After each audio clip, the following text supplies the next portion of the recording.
Gloucester Rugby are currently second bottom of the English Premiership. They've just 4 wins registered in 16 league matches, and they are 13 points shy of the team above them with just 2 games left to play. And yet they've just qualified for their 5th European Cup final and their 4th in the last decade. Last week, I made the trip to Gloucester to see their semi-final against Benetton to try to understand how they're able to defy the domestic form to reach more Challenge Cup finals than any other club.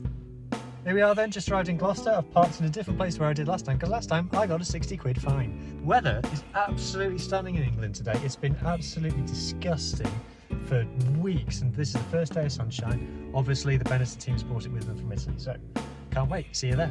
Gloucester Rugby are a club steeped in heritage. Founded in 1873, they have won several domestic trophies since the 1980s. They enjoyed a peak period in the early noughties where they finished top of the Premiership table 3 times, only to miss out on the title via the playoffs each time.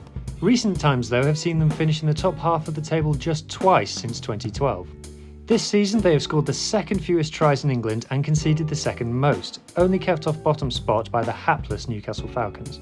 The thing that you've got to remember about Gloucester, Gloucester's a rugby town, so in the UK football is the 1st, 2nd, 3rd, 4th, 5th choice sport. Football is everything. Gloucester doesn't have a football team. Everything in Gloucester is about the rugby team. The rugby team is the heart of the town and it's what everybody cares about. If you've never been to Gloucester and you don't know your way around, don't worry, just follow everybody else. Wherever you go in Gloucester, you get a sense of the importance of the rugby club. On a match day, it feels like everyone wears their jersey.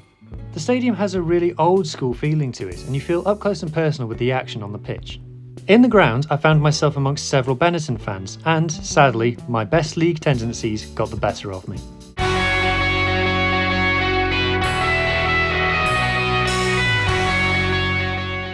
But how did Gloucester even make it this far? The Challenge Cup, by its very nature, doesn't contain the very top teams. You're not going to come up against the likes of Leinster or Bulls or Toulouse in this competition. In the past, the title has been won by the likes of Cardiff, Lyon and Bristol, not teams you would normally see competing for major silverware. Gloucester themselves have already won it twice. I asked a Gloucester insider why they have such an affinity for the competition, and they told me, Gloucester clearly targeted this competition early on, and by winning their pool and securing top seeding, we have benefited from home ties in the knockout stages. I would suspect home advantage is key and away wins are very rare. Gloucester secured home advantage in the knockout stages by winning all 4 of their pool stage games. In several games you could easily argue that the opposition team seats were stronger. That was certainly the case against Benetton, yet somehow they prevailed each time. In this game, Gloucester were able to resist a strong second half fight back from Benetton to walk home with a comfortable 40 points to 23 victory, to the delight of the home fans.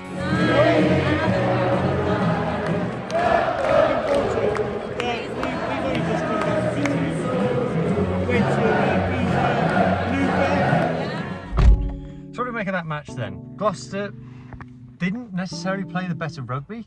Their scrum really struggled in the first half.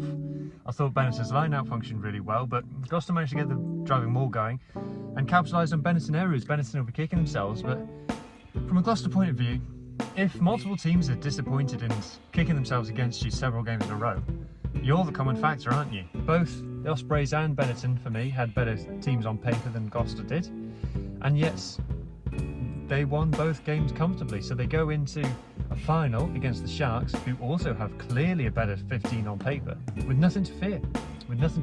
And they're the English team in the final held in England. Cup rugby, you can't beat it.